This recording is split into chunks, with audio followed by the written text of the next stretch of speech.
Welcome to Barbara's Bulletin, the podcast where we bring you the latest news and updates from around the world. We're starting off with a developing story from Europe, where Hungary has been making headlines with its recent actions on trade and diplomacy.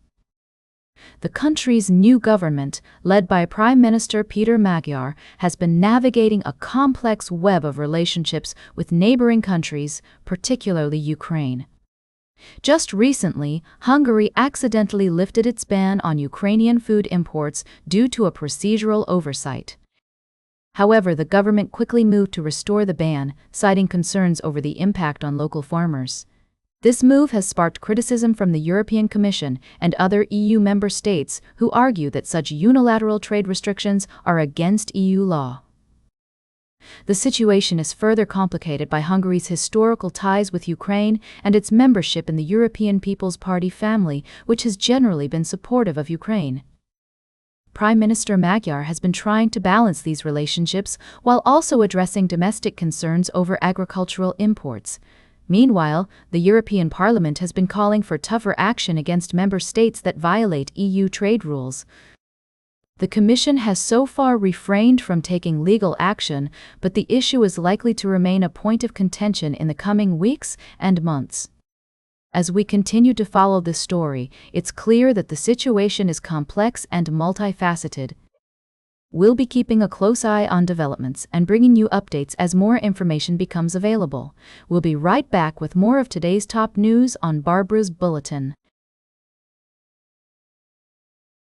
Welcome back to Barbara's Bulletin. As we continue to explore the complex geopolitical landscape, our attention turns to the Arctic region, where tensions are rising and global powers are vying for influence. According to a recent report by the Royal Navy, the UK's credibility among its allies has been damaged due to years of underinvestment in its naval capabilities and broader defense spending gaps. This is particularly concerning, given the increasing importance of the Arctic region, which is warming at a rate 4 times faster than the global average and is rapidly emerging as a critical location for new shipping routes, strategic connectivity, and access to vital raw materials. EU Commissioner for International Partnerships Josef Sikela has characterized this era as the decade of the Arctic, emphasizing the need for the European Union to secure its place in the region.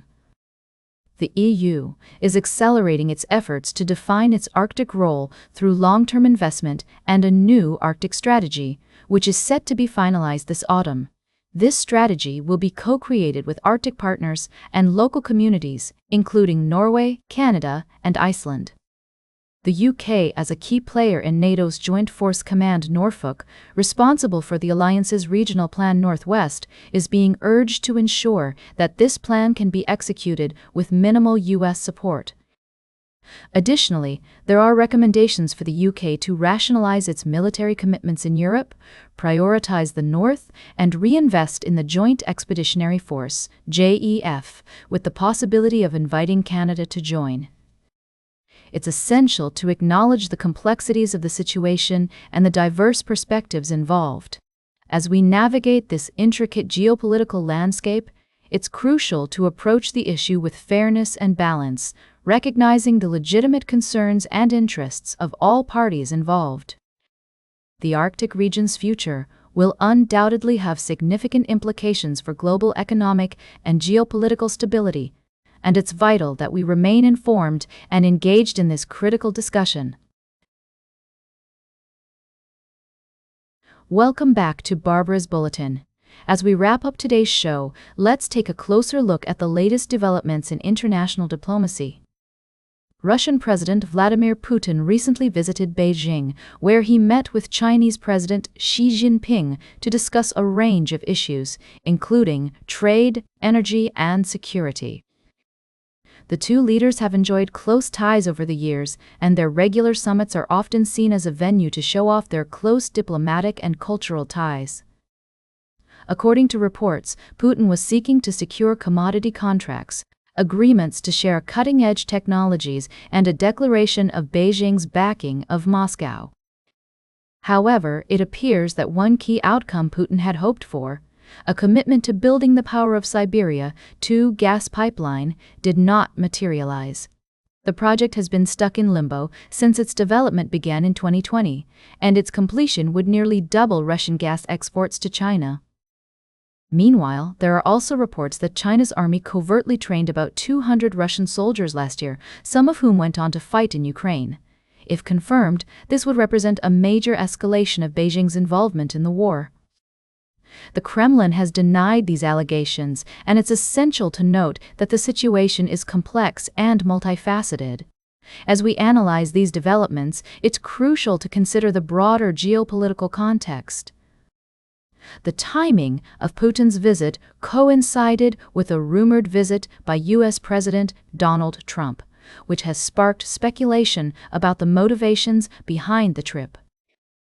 Additionally, China's energy supplies have been severely strained due to the outbreak of the U.S.-Israeli war against Iran, which may have influenced Beijing's stance on the gas pipeline.